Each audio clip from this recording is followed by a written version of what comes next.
Bueno, entonces, buenos días. Mi nombre es Natalie Márquez.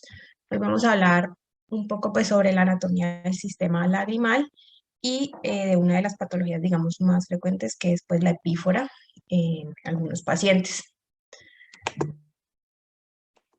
Entonces, hablando un poquito como de generalidades, entonces sabemos que el aparato lagrimal es responsable pues de la producción, la circulación y el drenaje de la secreción lagrimal de la superficie del globo ocular y va a estar compuesto por la glándula lagrimal que se encuentra pues en la parte orbitaria superotemporal anterior y sus conductos, que están pues los conductillos lagrimales, el saco lagrimal y el conducto nasolagrimal que se encuentra en la parte medial anterior.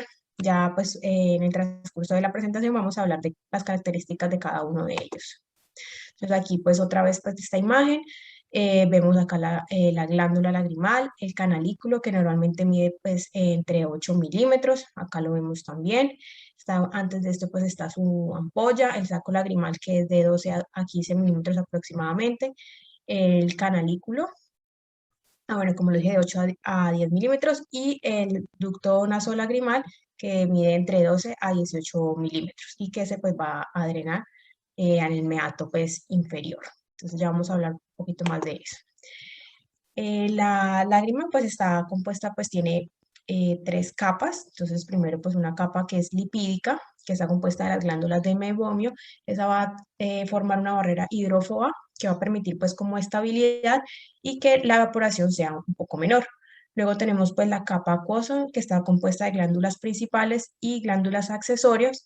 Esa permite pues ese sistema como de tampón, que es el pH, para regular pues toda la parte de regulación de iones y permite también darle como una osmolaridad a la lágrima. Y está la capa mucosa, que está compuesta de células calciformes conjuntivales y células escamosas estratificadas de córnea y conjuntiva. Y esa es la que va a estar compuesta pues, de proteínas, de todos los iones, como potasio y sodio, y también de agua. Y tenemos un componente, que es el glucocálix, que son células escamosas estratificadas, como vemos en esta imagen, de la cornea y de la conjuntiva, y lo que va a permitir eso es la parte de la hidratación, también forma como capas desadhesivas y permite pues como la protección. Entonces ya entrando un poquito a cada estructura, entonces la glándula lagrimal se va a localizar en la parte anterior de la región orbitaria superolateral y va a estar extraconalmente adyacente a los músculos del recto superior, como vemos acá, y del recto lateral, y tiene más o menos un tamaño aproximado como de una almendra. Entonces va a estar dividida en dos porciones que la va a separar pues el músculo elevador del párpado superior. Entonces tenemos la primera porción, que es la porción orbitaria, que es de mayor tamaño, que es la que vemos acá, y se va a localizar en la fosa lagrimal, en la parte como de depresión del hueso frontal. Y ya la porción palpebral, mucho más pequeña, es inferior al músculo elevador del párpado superior y se sitúa pues en la porción superolateral del globo ocular. Entonces, digamos que estas van a permitir que las secreciones glandulares se drenen a los numerosos conductos de la región lateral del fornis conjuntival, la parte de acá, la parte superior, perdón, y esa glándula lagrimal es la que va a producir la secreción de modo continuo y la permite que se reparta pues en toda la parte de la superficie del globo ocular mediante el parpadeo.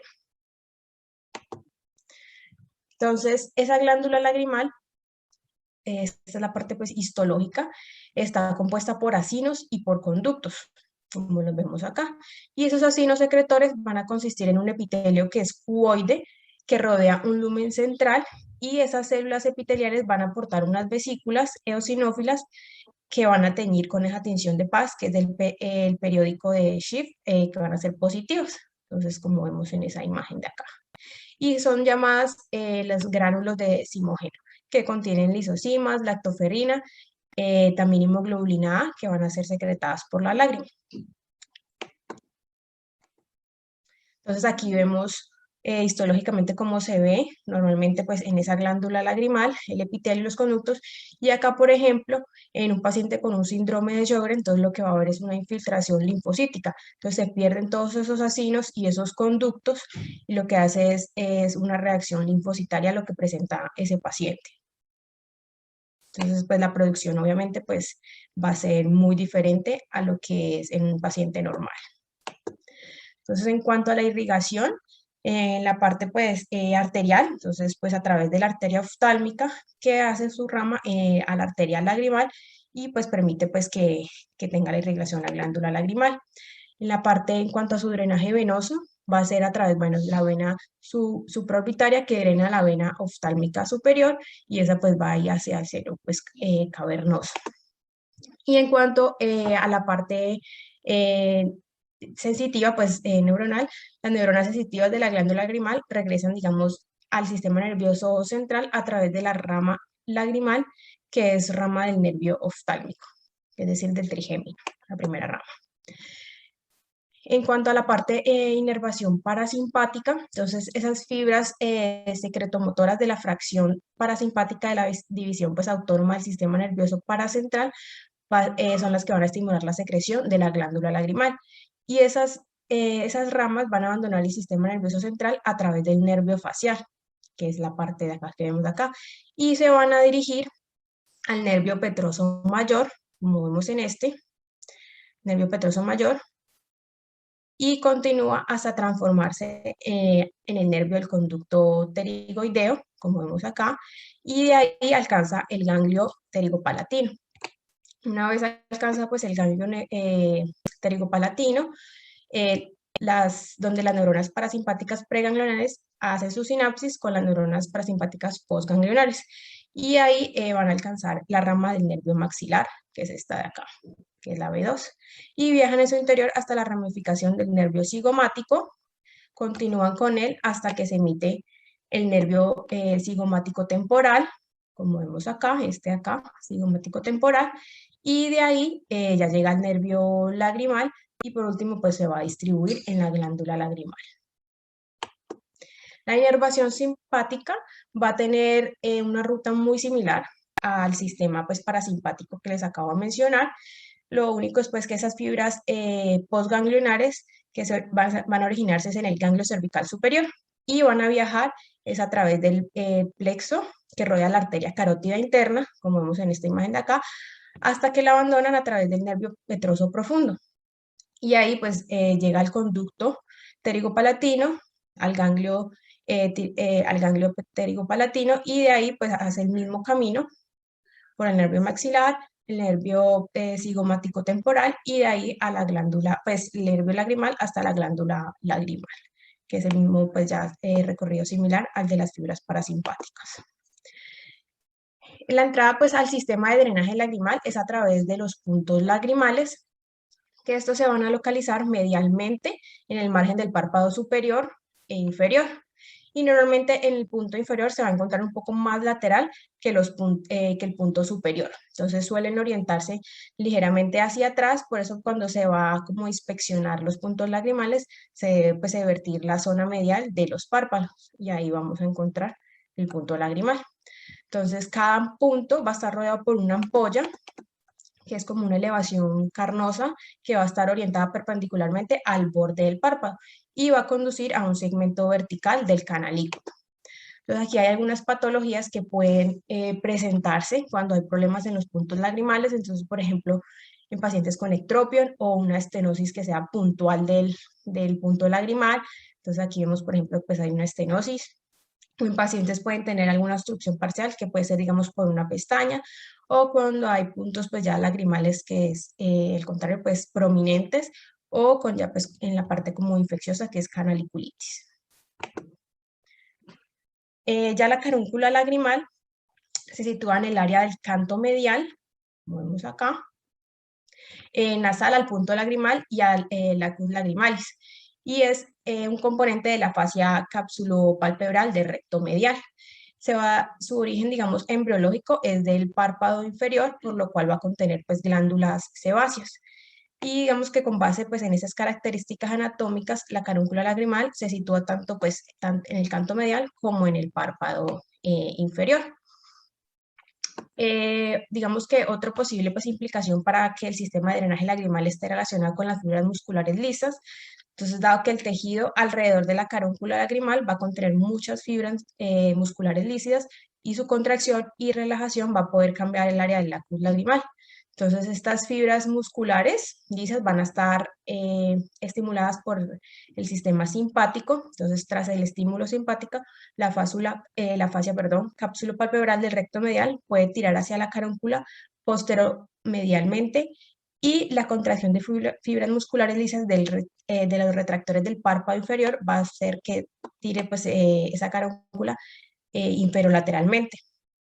Entonces, eso hace que se vuelva un poco más grande y lo que permite pues, mayor acumulación de líquido lagrimal y succión, que la succión sea mucho más eficaz hacia el punto lagrimal. Ya por otra parte, los canalículos lagrimales van a estar revestidos por un epitelio escamoso estratificado, no queratinizado y no van a ser productores de mucina. Entonces, esto normalmente se extienden a 2 milímetros verticalmente desde el punto lagrimal y van a girar como unos 90 grados, continuando a 8 a 10 milímetros aproximadamente medialmente para unirse al canalículo común, que es la parte de acá, que vemos en este. Y conectarse con el saco lagrimal a través de la válvula de Ross-Müller, que es esta que vemos acá. Y en algunas personas, pues digamos alguna variación anatómica, es que puedan tener esos dos canalículos independientes y de una pues drenar al saco lagrimal sin generar pues ese conducto, ese canalículo común. Entonces acá por ejemplo hay un ejemplo en esta fotografía. Entonces lo que muestra pues es un adelgazamiento del segmento pues del techo canalicular.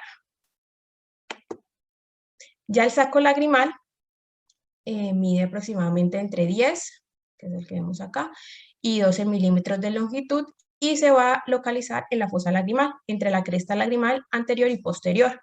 Entonces, ese hueso lagrimal y la apófisis frontal del maxilar van a separar ese saco lagrimal del meato medio de la fosa nasal.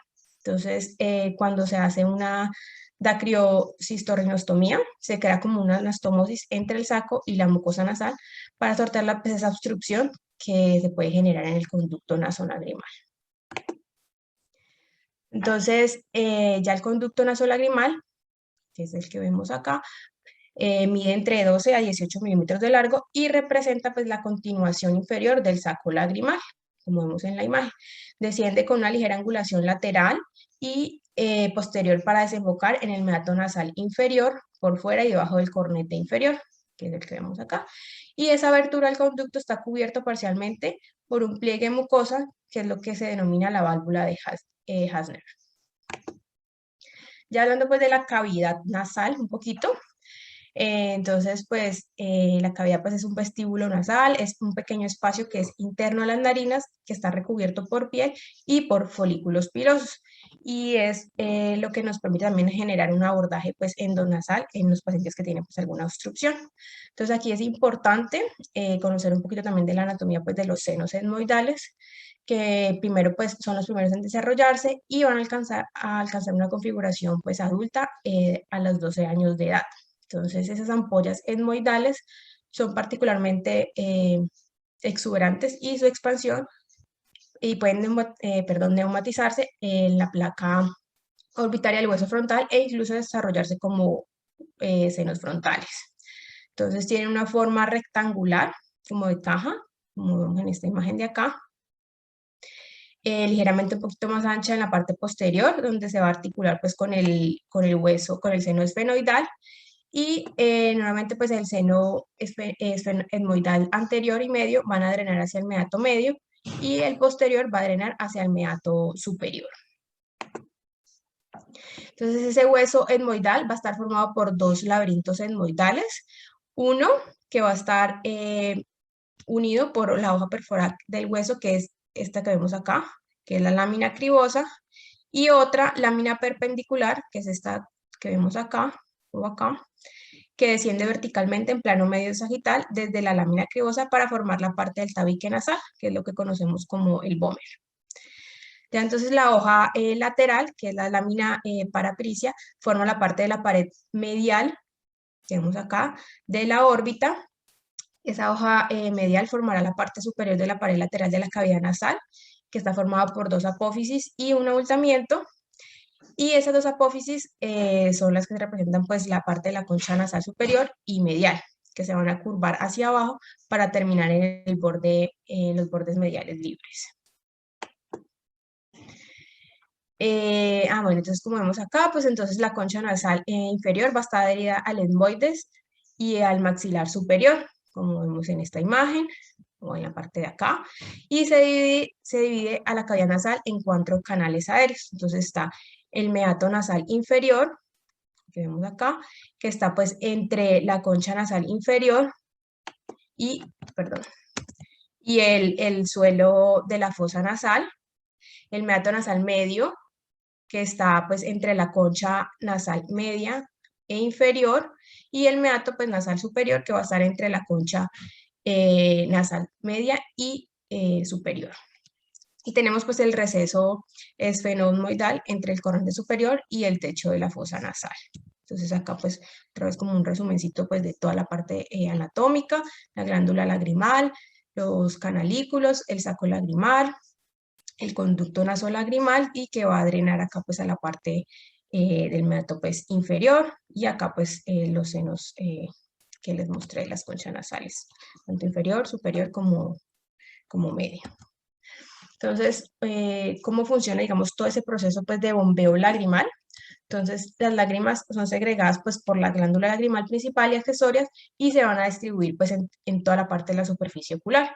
Entonces, una cantidad pues variable del componente acuoso de la película lagrimal se va a perder por evaporación, mientras que el resto del drenaje de la lágrima se va a producir por otros mecanismos, que son, entonces, puede la lágrima fluir por las bandas marginales superior e inferior, entonces acumulándose en el lago lagrimal en sentido medial a los puntos lagrimales inferiores y entran en los canalículos superiores e inferiores a través de un mecanismo combinado de capilaridad y succión.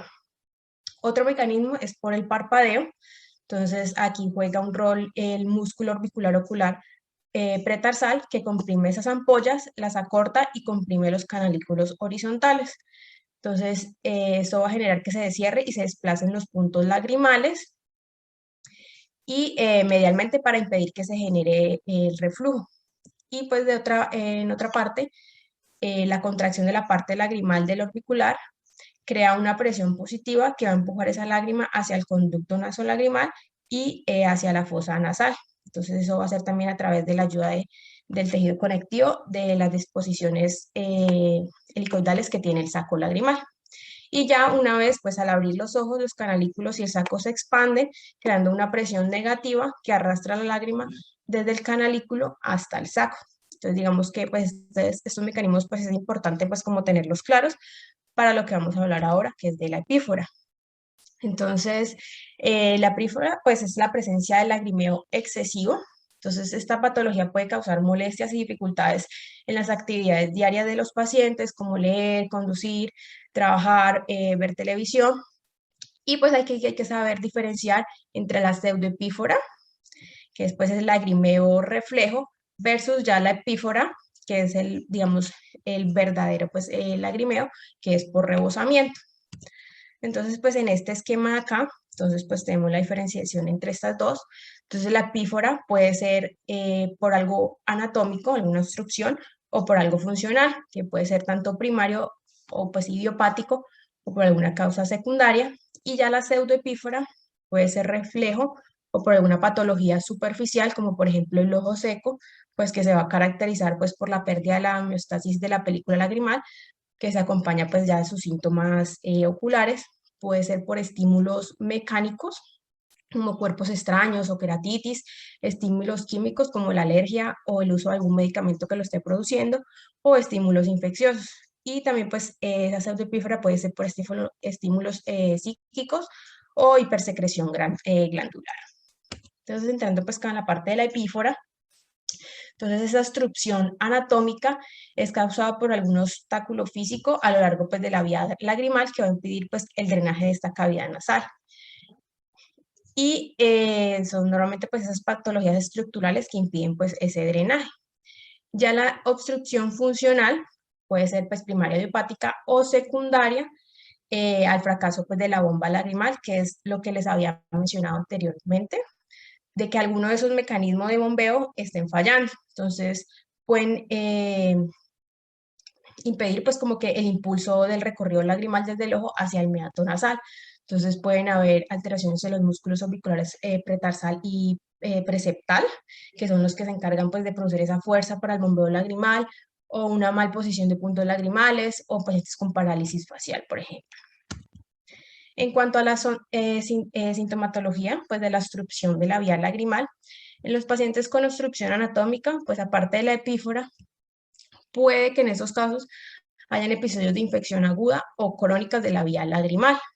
Esa epífora puede ser uni o bilateral, puede ser constante, intermitente, o pues relacionarse con algún otro tipo de síntomas como visión borrosa, irritaciones pues cutáneas, y en estos pacientes que pueden generar infección, por ejemplo, digamos una dermatitis aguda, entonces van a tener otros tipos de síntomas como secreción mucopurulenta, dolor, edema o pues hiperemia pues ahí en el canto interno. Y lo que la diferencia un poco pues de la obstrucción funcional es que se genera esa epífora, pero normalmente no está acompañado pues de algún proceso infeccioso. Aquí tenemos como dos tipos de escalas que clasifican la epífora para también saber cómo pues la gravedad de esta. Entonces en esta de acá, pues digamos como la característica de lo que mira es que si la epífora es en un ambiente pues cerrado o si es al aire libre. Entonces lo clasifica pues del 0 al 3. Y en la escala de Mook lo que hace es cuántas veces requiere el paciente secarse pues esas lágrimas durante el día. Entonces también va a estar de 0 a 4. Entonces 0 no hay epífora, 1 pues es ocasional, solamente tiene que secarse menos de 2 veces al día. 2 puntos si se quiere secarse entre 2 a 4 veces al día. 3 puntos el secado entre 5 a 10 veces al día. O ya 4 cuando ya es excesivo, más de 10 veces al día. Entonces, para el diagnóstico, pues obviamente pues la parte de la historia clínica pues es fundamental. Hay que preguntar si hay uso de lentes de contacto, coexistencia con otros síntomas, por ejemplo, como sequedad bucal, porque pues ya empezamos a buscar otras patologías también sistémicas y pues obviamente caracterizar el síntoma. También es importante saber si hay historias de cirugías previas, traumas, una medicación tópica o sistémica que también pueden estar causando pues esa epífora. Y aquí pues crearon un test para valorar la parte de la superficie ocular y de cómo pues está esa, pues más que todo pues en la parte del ojo seco, que es de Ocular Surface Disease Index, que mira, evalúa la gravedad del ojo seco, entonces cuenta con 14 puntos y cuando pues se hace pues esta escala y tiene más de 13 puntos, indica pues que hay un síntoma severo pues de ojo seco. Aquí pues ya el examen oftalmológico, entonces pues hay que evaluar la permeabilidad y la posición de los puntos lagrimales, evaluar la valoración de los bordes libres palpebrales, también la cantidad de lagrimeo o el BUT con fluoresceína. Entonces pues esta prueba pues va a medir el tiempo que transcurre entre un parpadeo completo y la aparición de la primera ruptura de la película tras el parpadeo. Entonces si es menor de 10 segundos, el paciente podría tener una deficiencia de la capa de mucina. Otras pruebas son la prueba de desaparición de la fluoresceína. Entonces uno evalúa el menisco lagrimal, que normalmente está entre 0.2 a 0.4 milímetros. Entonces uno le coloca pues la fluoresceína y lo vuelve a examinar al paciente entre los 5 a 10 minutos y es normal que ya no haya pues colorantes. Entonces cuando ya hay colorantes que puede haber alguna alteración ahí en el sistema lagrimal. Y está la prueba de aclaramiento de fluoresceína, que mide la cantidad del colorante en el menisco lagrimal tras 15 minutos después de 5 milímetros de fluoresceína. Entonces aquí también pues es importante cuando se va a evaluar la irrigación lagrimal, entonces asegurar pues la permeabilidad de los puntos lagrimales. Entonces uno lo que hace pues es instilar pues anestésico local, y agrandar el orificio puntual con dilatador lagrimal. Entonces lo que se hace después es introducir la cánula lagrimal curva y punta Roma con solución salina. Entonces aquí van a ver, digamos, dos escenarios. Entonces, cuando se nota, digamos, un tope duro, como lo vemos acá, es decir, que la cánula entra en el saco lagrimal y se detiene en la pared medial del saco, a través de la cual puede sentirse ese hueso lagrimal que va a estar rígido. Entonces, esto va a excluir que haya pues una obstrucción completa del sistema canalicular. Luego entonces se va a intentar irrigar suavemente suero fisiológico y si el suero pasa a la nariz y a la garganta, entonces pues bueno, el paciente va a notar obviamente el sabor y se habrá comprobado que hay permeabilidad del sistema lagrimal. Aunque, pues, digamos, en algunos casos puede haber estenosis y los síntomas pueden deberse, pues, a un fallo sutil de la bomba lagrimal. Si ya el suero, pues, fisiológico no llega a la garganta, entonces puede haber una obstrucción total del conducto nasolagrimal.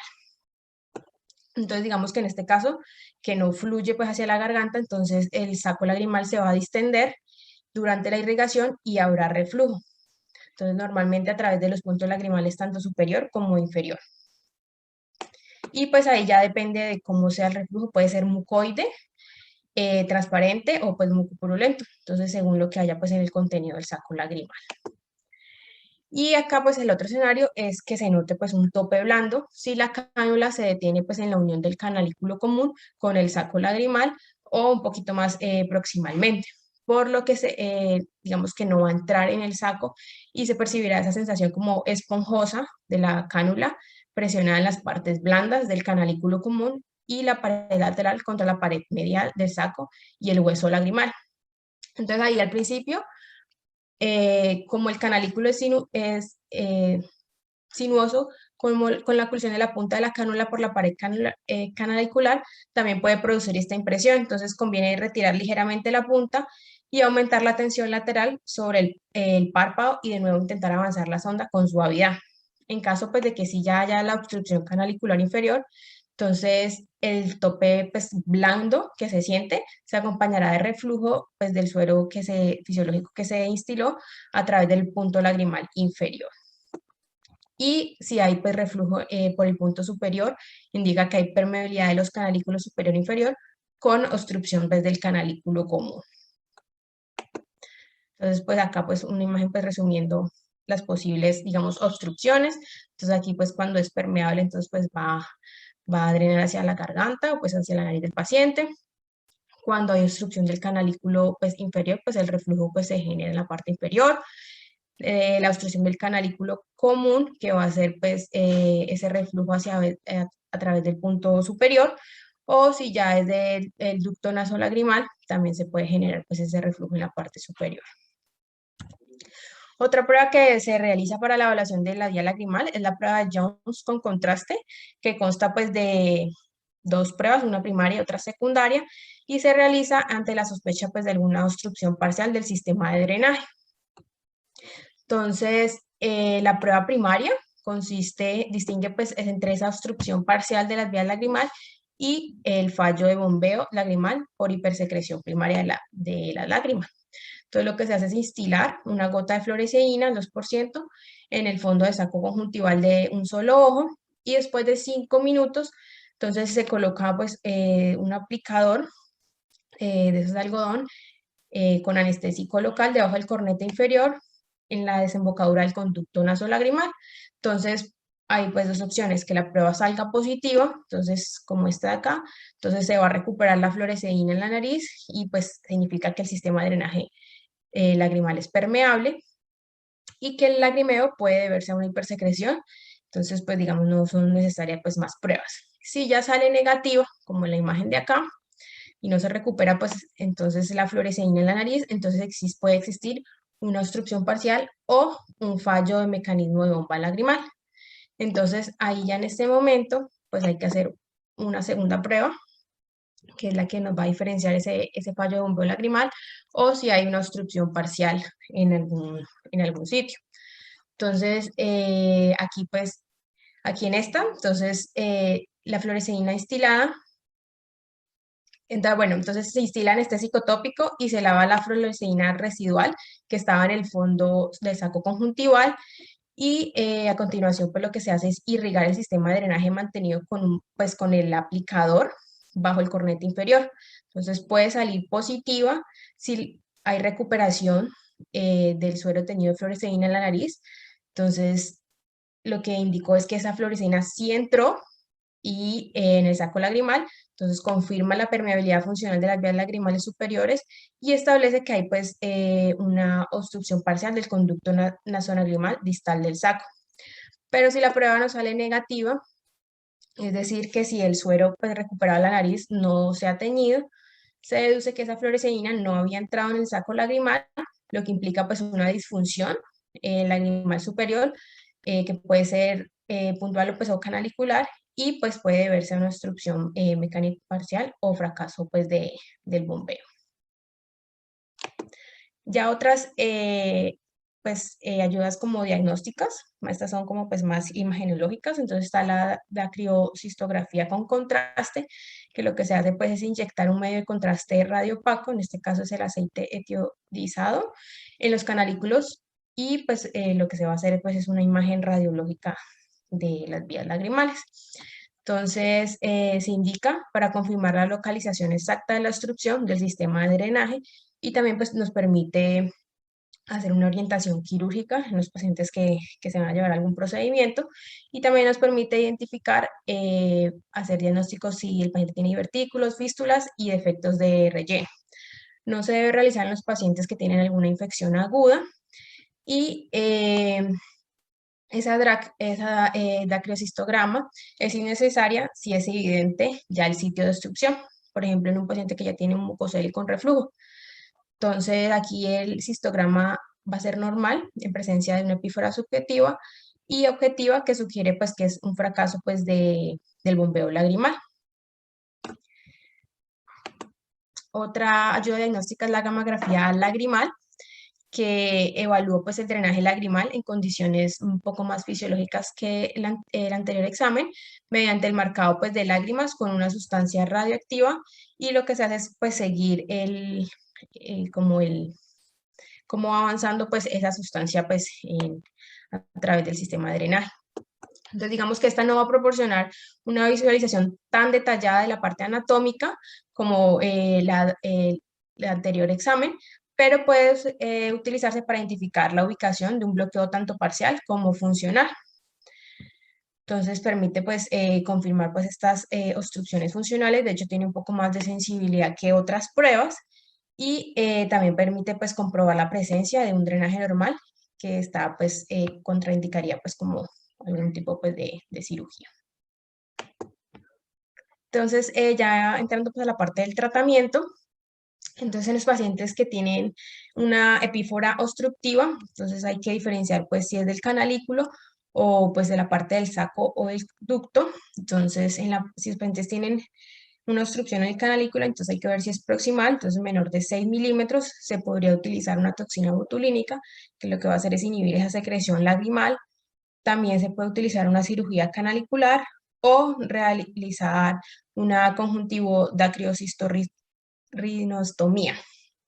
En los pacientes que tienen una obstrucción distal, es decir, entre 6 a 12 milímetros, se puede hacer una dacrio externa retrógrada de 6 a 10 milímetros, o puede hacerse vía externa o endonasal. Y ya en esos pacientes que tienen una obstrucción del saco o del ducto, se puede hacer cualquiera de estas tres, que digamos todas ellas crean es una nueva vía entre el saco y la cavidad nasal. Entonces puede ser una endonasal, externa o mediante láser. Y cuando la epífora es funcional, entonces también se puede hacer una DCR, hacer intubación de silicona, o también se puede hacer inyección de toxina botulínica en la glándula lagrimal.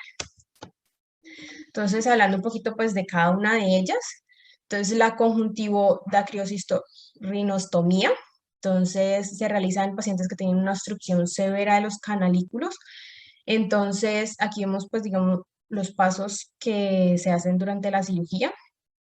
Entonces, aquí en esta figura de acá, vemos que se debe, pues bueno, se agranda pues con un dilatador la parte de la carúncula. Entonces luego lo que se va a hacer es introducir el tubo de Jones, que se avanza sobre la sonda para determinar la longitud adecuada que debe tener el tubo. Entonces ese tubo de Jones se coloca pues ya al final del procedimiento, y pues lo que se va a ver es que está bien posicionada. Hay en ocasiones pues que el tubo de Jones puede causar sensación pues de cuerpo extraño de forma crónica. También puede que esos pacientes se quejen pues de que hay mayor producción de moco o incitar a formación de algunos granulomas piógenos. Pero digamos que a pesar de estos inconvenientes, el procedimiento pues ayuda a que muchos pacientes con epífora que antes era intratable, pues disminuya mucho más esa parte de la sintomatología. Entonces, digamos que es un buen procedimiento para esos pacientes que tenían una obstrucción severa de canalículas. Ya la dacroendoscópica, entonces permite, pues, lo que les dije al principio, pues restablecer la comunicación entre la vía lagrimal y la fosa nasal por vía endoscopia.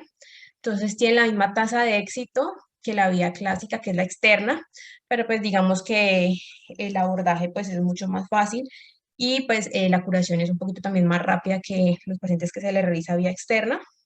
Y los criterios pues para realizar esta son en pacientes con epífora crónica, con una dacriostenosis que pueda ser pues por tumor, trauma o que ya sea congénita, o en pacientes que tienen dacriocistitis pues que sean refractivas al manejo pues antibiótico que se les ha dado previamente. Entonces, lo que se realiza acá, pues en esta cirugía, entonces acá, bueno, yo les tenía un video. Bueno, lo que se hace pues es hacer una extracción del colgajo de la mucosa nasal o en la resección de un bloque pues sobre el área correspondiente al saco y al conducto nasolagrimal. Entonces, pues se introduce también pues un transiluminador intracanalicular, que es el que pues, se vería aquí en la flechita blanca. Y por encima, pues acá, pues, se ve pues acá el cornete inferior y justo antes, pues, entonces lo que se hace es introducir pues la cánula para que nos ayude pues como a transiluminar pues esa parte de acá y se hace pues la extracción del colgajo de la mucosa nasal o de la resección en bloque sobre el área correspondiente pues del saco y el conducto nasolagrimal. Entonces luego se realiza pues la osteotomía para extirpar el proceso pues frontal del maxilar y del hueso lagrimal que cubre pues el saco lagrimal. Se abre ese saco lagrimal y se quita la pared medial del saco. Y luego pues al final es que se realiza pues esa intubación bicanalicular. Entonces yo traía este video. Un momentico.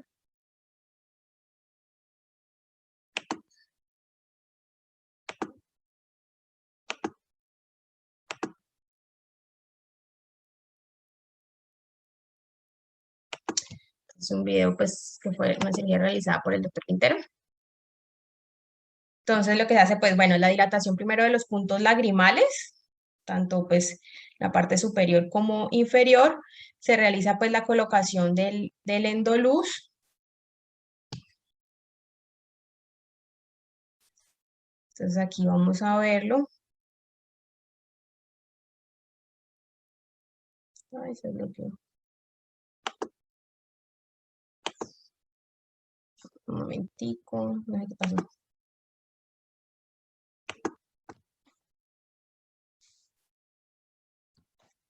El video.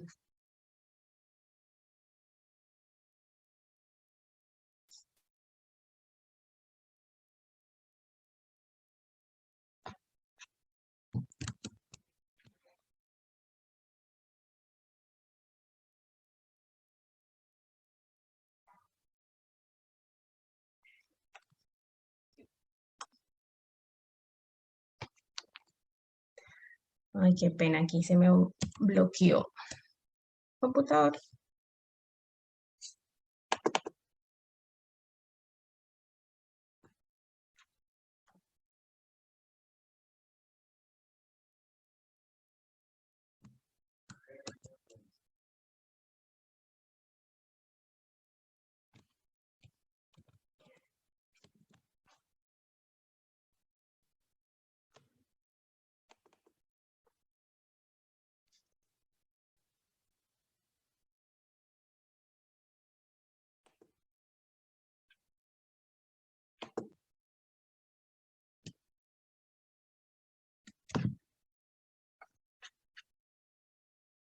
Ay, se me bloqueó.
Hola Nati, tienes bloqueado el sonido.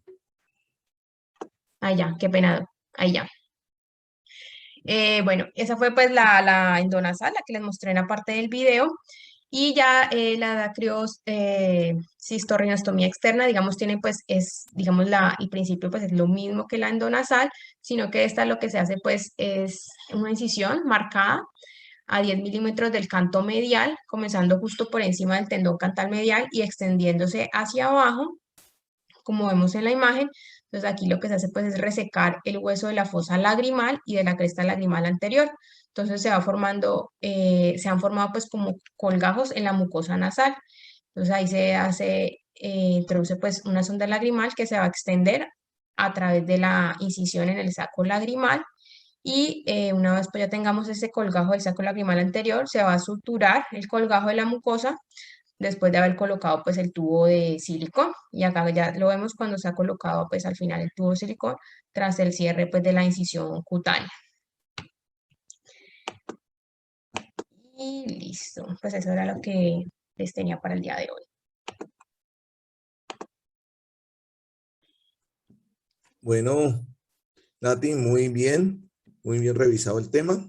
De pronto, para aprovechar el tema, pues muy importante conocer la anatomía para que cuando ustedes estén en consultorio o en sala de cirugía y estén inspeccionando una vía lagrimal y vayan a hacer una dilatación de vía lagrimal, pues conocer la anatomía, así como describiste la posición, entonces dilatar el punto lagrimal, colocar el dilatador de acuerdo a la necesidad, hay unos más filuditos que otros, entonces poco a poco abrir el punto lagrimal, dilatar el punto lagrimal y después meter la sonda de Bowman, y cuando metemos la sonda de Bowman tener muy clara cómo es la orientación, primero muy a 90 y después a estirar, traccionar bien el párpado para irnos siguiendo la vía lagrimal. Es muy importante para no crear falsas vías. Siempre que estén haciendo este procedimiento, eso es muy suave, solamente que cuando ustedes ya sienten una obstrucción, es ahí donde está la obstrucción y de acuerdo a la experiencia, pues cada cirujano forza a veces este procedimiento y rompe la obstrucción y puede servir, pero si no, a veces uno puede estar sobre una falsa vía y generar más problemas en los pacientes. Entonces, muy importante. Otra cosa es, ¿a qué edad, si tienes un bebé con lagrimeo, empiezas a tratar estos pacientes, Nati? Si tenemos un paciente de 1 año de edad y está con mucho lagrimeo, ¿qué le haces a ese paciente?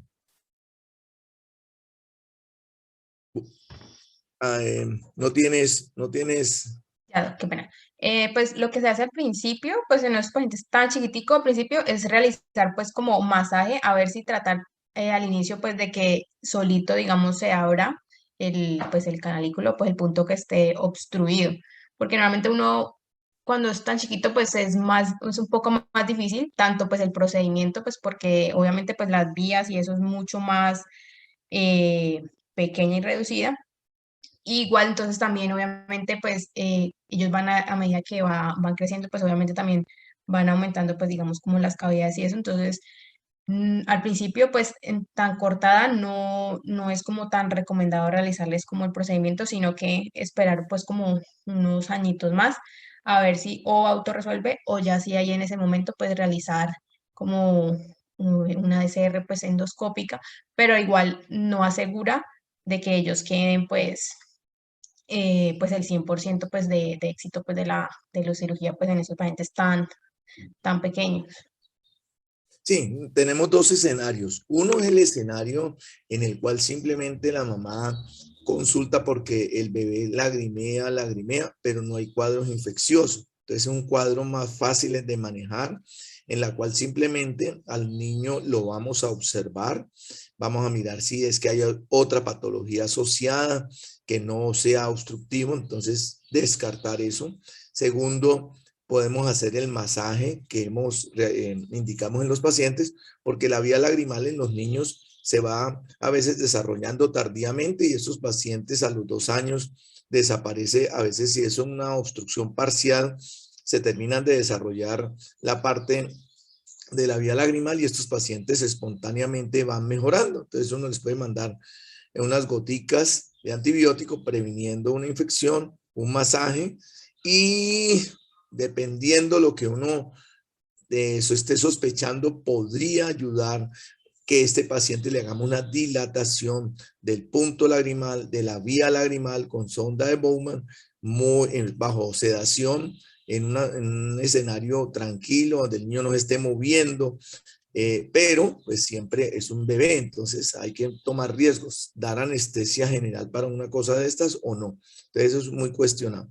Pero si tenemos un bebé con un cuadro obstructivo ya, donde hay secreción, estos niños sí hay que hacerles la dilatación y tratar de permeabilizar la vía lagrimal. A veces solamente con la dilatación hacemos, pues mejoramos estos pacientes. ¿Hasta cuántos consideramos importante hacer sea, dilatación de la vía lagrimal? Hasta los 2 años, unas 2 o 3 veces. Entonces uno tiene un niño de 1 año, le sigue haciendo seguimiento, este niño sigue haciendo cuadros, pues uno lo lleva a cirugía, le hace la dilatación bajo sedación en las mejores condiciones. Si no funciona o funciona parcialmente, el niño vuelve a ver otro cuadro.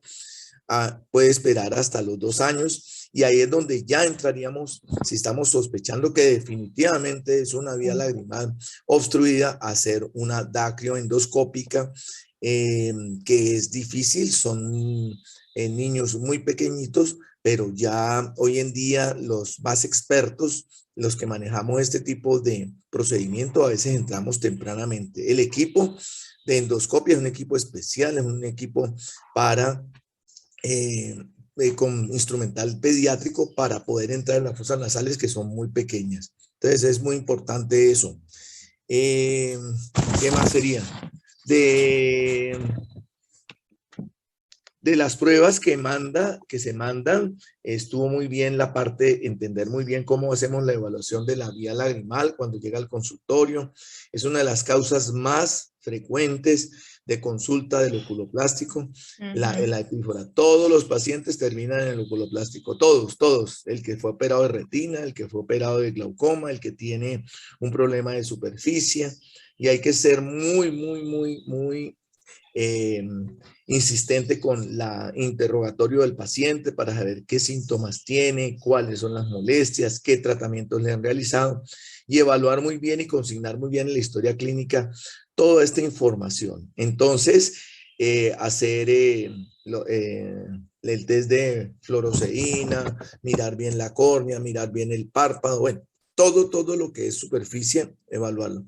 Y ya cuando sospechamos que pueda existir un proceso obstructivo, podemos pedir algunas de las pruebas que hiciste mención, como la gamografía de la vía lagrimal, que es una prueba muy de sensibilidad realmente cuando sale permeable porque no hay obstrucción de la vía lagrimal, pero la mayoría salen que hay una obstrucción parcial, entonces queda uno loco.